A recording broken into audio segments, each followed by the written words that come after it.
The sensor array had been scanning the void for 300 cycles without incident. Chief Navigator Kael'tharion of the Ascendant Choir had grown accustomed to the rhythmic pulse of deep space surveys, each ping revealing nothing but empty star systems and barren worlds. The region designated as Sector 47 Delta had been marked as devoid of technological civilization for over 2,000 years. It was supposed to be routine. Then the readings changed. Kael'tharion's secondary eyes widened as energy signatures blazed across his display, each one orders of magnitude beyond what should exist in unexplored space. His mandibles clicked in confusion as he cross-referenced the data 3 times, certain his equipment had malfunctioned. The numbers couldn't be real. Power outputs of this scale suggested advanced stellar engineering, the kind attempted only by civilizations millions of years into their development. Yet according to every survey conducted in the last 2 millennia, this sector had contained nothing but primitive microbial life. He summoned Commander Veyrath to the bridge. The commander arrived within moments, her crystalline carapace reflecting the amber warning lights now pulsing throughout the ship. Veyrath had served in the exploration fleet for 6 centuries. She had witnessed the discovery of 4 separate civilizations. None of them had prepared her for what appeared on the tactical display. Dozens of energy signatures. No, hundreds. Scattered across multiple star systems in a web of activity that suggested not just presence, but dominance. Megastructure scale power generation. Exotic particle emissions consistent with faster-than-light travel. Construction on a scale that should have taken millennia to achieve. And it was all concentrated in a region that their most recent survey, conducted barely 2 centuries ago, had confirmed as uninhabited. Run a full diagnostic on all sensor systems, Veyrath commanded, her voice carrying the harmonic resonance of her species. This has to be an error. Kael'tharion had already completed the diagnostic twice. All systems functioning within normal parameters, Commander. The readings are accurate. Veyrath studied the display in silence. According to their databases, the dominant species in this region had only recently achieved basic spaceflight capability. Primitive chemical rockets, barely capable of reaching their own moon. The Ascendant Choir had noted them in passing, flagged them for potential contact in another 5,000 years once they had matured sufficiently. That had been the last official observation, filed 150 years ago. Enhance the scan. I want every detail, Veyrath said. The enhanced readings painted an even more troubling picture. Orbital structures encircling multiple planets. Massive ring systems being constructed around gas giants. Space stations the size of small moons. Transportation networks connecting 17 separate stellar bodies across 4 different star systems. And everywhere, the energy signatures. Fusion reactors by the thousands. Exotic matter containment fields. FTL drives cycling through activation sequences with a frequency that suggested they were in constant use. Commander. Kael'tharion's voice held a tremor he couldn't suppress. I've identified the civilization responsible. Database matches them as species designation 774. Classification, pre-industrial. Last survey marked them as non-spacefaring. Veyrath accessed the file. Humanity, a bipedal carbon-based life form native to a world they called Earth. The survey had been conducted 150 years ago by an automated probe. At that time, they had barely achieved powered flight. They were burning fossil fuels and fighting wars with chemical explosives. The probe had projected they would reach their nearest planetary neighbor within 50 years, and perhaps establish their first extrasolar colony within 500. The beings now operating across 4 star systems, constructing megastructures and wielding FTL technology, could not possibly be the same species. Run a genetic comparison on any biological signatures we can detect, Veyrath ordered. The results returned within moments. Genetic match, 99.7%. These were humans. The same species that 150 years ago had been launching primitive chemical rockets were now building infrastructure that rivaled the ancient precursor civilizations. How is this possible? Therian whispered. Veyrath didn't answer. She was calculating the timeline. 150 years. In that span, the Ascendant Choir had established 2 new colony worlds, both in systems they had been preparing for 3 centuries. The average civilization took 5,000 years to achieve even basic FTL capability. The fastest on record had done it in 3,000. Humanity had gone from chemical rockets to faster-than-light travel in less than 2 centuries. And they hadn't stopped. The energy signatures indicated they were still expanding, still building. Construction on a scale that suggested they viewed megastructure engineering not as a generational achievement, but as standard infrastructure development. "We need to report this to the Council immediately," Veyrath said. "Initiate FTL communication with the homeworld. Priority level catastrophic." Therion initiated the communication sequence. The quantum entanglement relay would carry their message across 1,000 light-years instantaneously. Within the hour, the entire Ascendant Choir leadership would know that something impossible had occurred in Sector 47 Delta. The response came faster than Veyrath expected. The Council had reviewed their findings and reached a decision within 3 cycles. The message arrived encrypted with the highest security protocols. Grand Admiral Theron Voss himself had composed the directive. Veyrath read it twice, her bioluminescent patterns flickering with distress. The Council had made their judgment. Humanity represented an unprecedented threat. A civilization expanding at this rate with this level of technological sophistication could not be allowed to continue unchecked. If they were not stopped now, while they were still confined to a handful of systems, they would become unstoppable. The Ascendant Choir had fought 2 wars in their 10-million-year history. Both times they had acted only in self-defense. But the Council had determined that this situation qualified. Humanity's expansion rate itself constituted an existential threat. The mathematical projections were clear.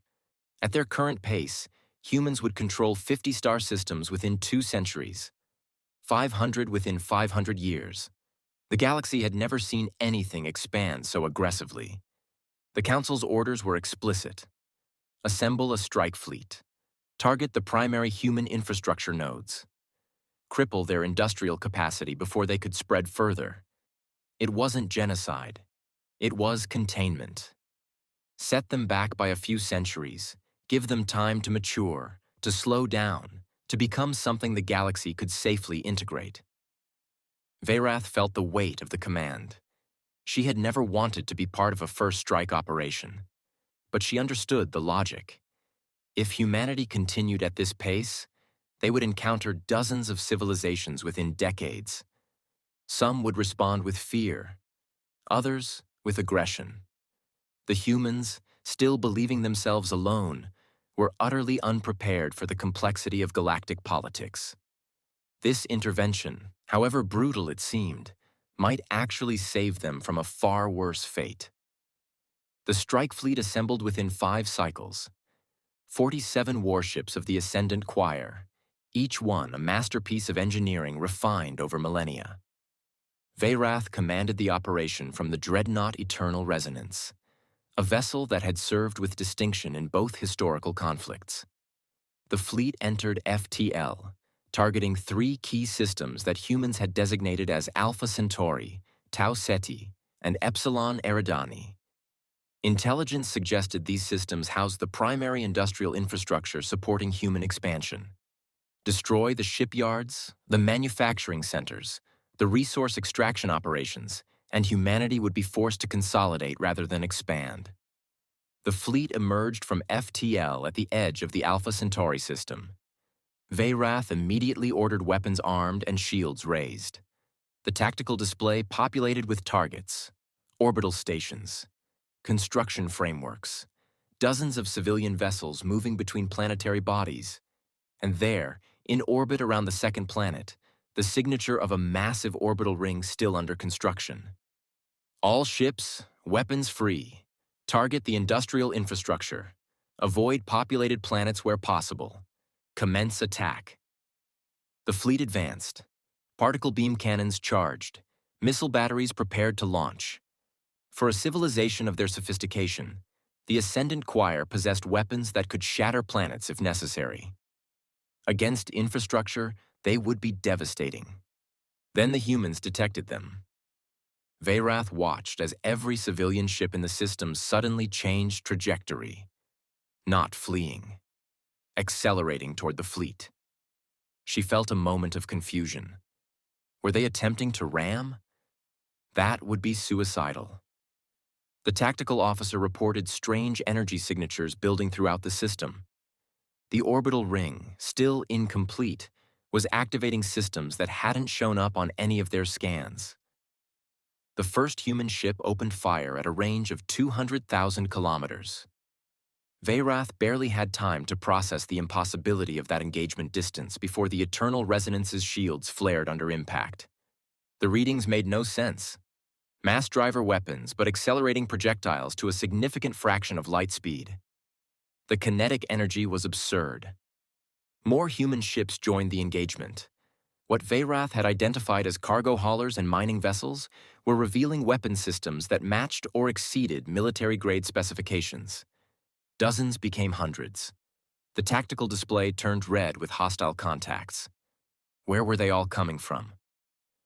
Commander, detecting FTL signatures. Multiple contacts jumping in system. Veyrath's display updated. Human reinforcements. A fleet of their own. Not 47 ships, not 100. 312 vessels, and more arriving every moment. They emerged from FTL with a precision that suggested they had done this 10,000 times before. The formation was textbook perfect, and it was surrounding Veyrath's fleet with terrifying efficiency. How did they respond so fast? Kael Tharian's voice cracked. The answer became clear as Veyrath analyzed the engagement. The humans had detected the Ascendant Choir fleet the moment they entered the system. They had calculated trajectory, probable intent, and response in under 30 seconds. Their FTL communication was instantaneous across their entire network. Every human ship in 4-star systems had received the alert simultaneously, and their response time from alert to combat ready had been less than 2 minutes. The Ascendant Choir took an hour to fully mobilize a fleet. Humanity had done it in the time it took to breathe. The human fleet opened fire. Veyrath had never seen anything like it. Weapons that shouldn't exist. Particle beams that ignored shield harmonics. Missiles that maneuvered with impossible precision.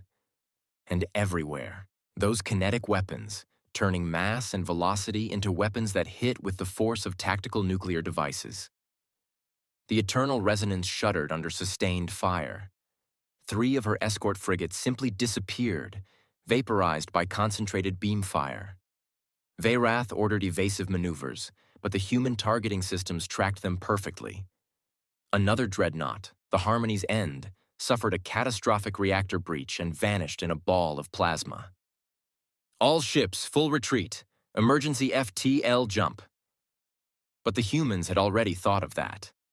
Veyrath's display showed FTL interdiction fields activating throughout the system.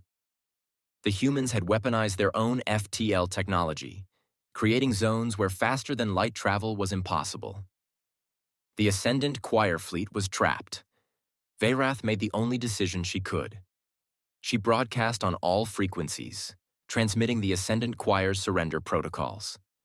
The attack had been a catastrophic mistake. They had assumed they were attacking an emerging civilization. Instead, they had provoked something that fought like it had been preparing for war for centuries. The human fleet ceased fire. For a long moment, there was only silence. Then a communication channel opened. The voice that spoke was filtered through translation software, but the tone was unmistakable. Controlled anger, wrapped in a veneer of professional courtesy. Unknown vessels. You have engaged in an unprovoked attack against civilian and military assets of the Terran Alliance. You will power down all weapons systems and prepare to be boarded. Failure to comply will result in the immediate destruction of your fleet. You have 30 seconds to respond. Veyrath transmitted her compliance. Throughout the system, 41 surviving ships of the Ascendant Choir powered down their weapons and waited. 6 ships had been destroyed outright. The humans had not lost a single vessel. As human boarding craft approached, Veyrath accessed the combat logs. The engagement had lasted 7 minutes. 7 minutes to completely neutralize a fleet that represented the military might of a civilization 10 million years old. The humans had done it with casual efficiency, like they were swatting away an insect. Kyle Therian looked at her with all 4 eyes wide with fear. "Commander, what are they?" Veyrath didn't answer. She was reviewing the tactical data, trying to understand what they had just encountered. The humans fought with a sophistication that suggested extensive military experience. But according to every record, humanity had never encountered another spacefaring species. They had no reason to develop weapons like this. No reason to build warships disguised as civilian vessels. No reason to be this prepared. Unless they had always assumed the galaxy was hostile. Unless they had built everything with the expectation that one day someone would try to stop them. And they had prepared accordingly. The human boarding team secured the eternal resonance within minutes. Veyrath and her crew offered no resistance. The humans were professional but cold. They treated the Ascendant Choir not as defeated enemies, but as a problem to be processed. Within an hour, every surviving crew member had been secured, and the human commander had arrived to take Veyrath's formal surrender. The human introduced herself as Admiral Elena Vasquez, commander of the Terran Fourth Fleet. She was shorter than Veyrath, bipedal and apparently fragile, but the way she carried herself suggested someone who had never encountered a problem she couldn't solve through force of will. "You attacked our infrastructure," Vasquez said without preamble. 3 stations destroyed, 4,000 civilians dead. You're going to tell me why. Veyrath explained. The Council's decision, the projections, the fear that humanity's expansion would destabilize the entire galactic community, the belief that containment now would prevent catastrophe later. She told the truth because there was no point in lying to someone who had just demonstrated absolute military superiority. Vasquez listened in silence. When Veyrath finished, the Admiral was quiet for a long moment. "We've been alone out here for 150 years, Vasquez finally said. "We kept wondering when we'd meet someone, kept hoping it would be peaceful. We built everything on the assumption it wouldn't be." She gestured to the tactical display, still showing the deployed human fleet. "You came here to stop us from expanding. You're about 40 years too late for that." Veyrath didn't understand. 40 years? We're in 17 systems now. By the time your council sent you here, we'd already spread past the point where you could have stopped us. In another 10 years, we'll be in 30 systems. 50 years after that, we'll be in 100. Vasquez's expression was unreadable. "You should have talked to us first." "Would you have stopped?" Veyrath asked. "No," Vasquez admitted. "But at least you would have known what you were up against." The surviving ships of the Ascendant Choir were escorted out of human space 3 days later. Veyrath carried with her a message for the Council. Humanity was not going to slow down. They were not going to stop expanding. And any attempt to force them to do so would result in the kind of conflict the galaxy hadn't seen in eons. More importantly, Veyrath carried the understanding that humanity had been building everything, all their technology, all their infrastructure, with the assumption that one day they would have to defend it. They hadn't just been expanding. They'd been preparing. Every civilian ship had military-grade weapons. Every station had defensive systems. Every colony had rapid response fleets on standby. They had spent a century and a half alone in the void, wondering when first contact would come. And they had spent that entire time making sure that when it did, they would be ready. The galaxy was about to learn what humanity already knew. In the vast darkness between stars, hope for the best. But always, always prepare for the worst.